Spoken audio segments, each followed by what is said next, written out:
On l'appelle souvent la plus française des villes chinoises. C'est un lien singulier qui unit cette grande métropole industrielle du centre de la Chine et la France.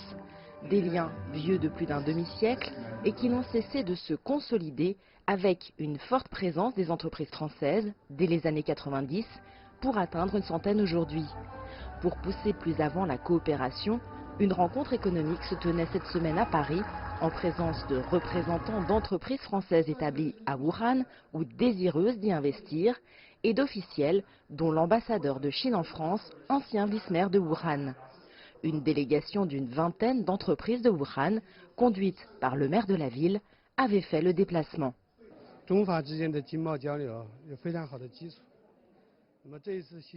Les échanges économiques et commerciaux entre la Chine et la France reposent sur de très bonnes bases.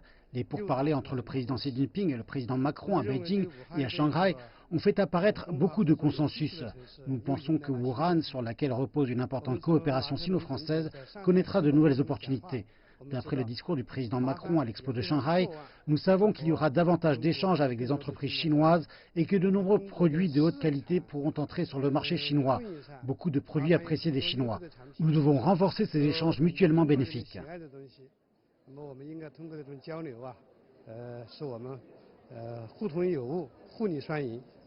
Ville de l'automobile, Wuhan a pris en marche le train de l'écologie.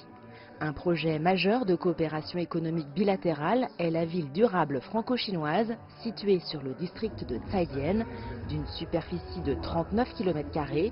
Initié en 2014, ce projet consiste en la construction d'une ville nouvelle durable exemplaire sur le plan environnemental, permettant de mettre en œuvre une offre globale française avec le concours d'entreprises chinoises. C'est un projet innovant parce qu'on essaye d'avoir toutes les thématiques de la ville durable sur ce district. Donc tout ce qui concerne les transports, les bâtiments, les espaces verts, l'éclairage public, donc tous les services qui peuvent être offerts à la population. C'est assez innovant parce qu'en France, comme en Chine, comme dans beaucoup d'autres pays, on travaille souvent sur un projet isolé sans avoir une vision globale de la ville durable. Autre sujet phare, les trains directs Wuhan-Europe.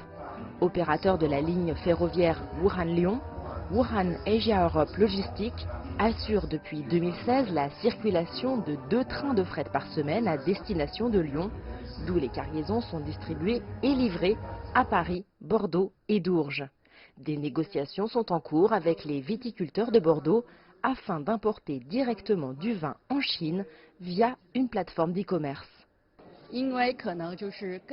Les gens prêtent attention à la nourriture. Il pourrait donc être intéressant de présenter les spécialités de Wuhan aux Français.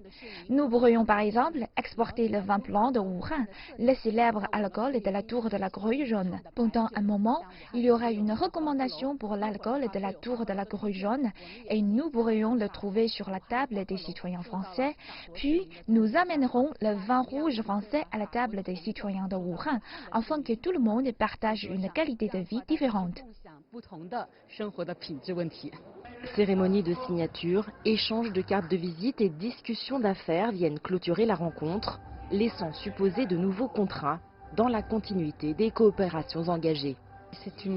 La ville de Wuhan est une ville très importante en Chine et c'est vrai que comme l'ont présenté les différents intervenants ce matin, c'est la ville où il y a le plus d'investissements français cumulés depuis ces 30 dernières années, avec une histoire justement dans la continuité. Lorsque les entreprises s'y installent, elles y restent, elles s'y développent. Donc c'est un des exemples d'une ville finalement qui n'est pas dans la première catégorie, c'est ni Shanghai ni Pékin, mais c'est une ville de deuxième tier comme on dit, avec beaucoup de vitalité, beaucoup d'innovation, la présence d'énormément d'universités. Donc pour les entreprises françaises, ça leur permet de trouver des bonnes équipes pour pouvoir travailler ensemble.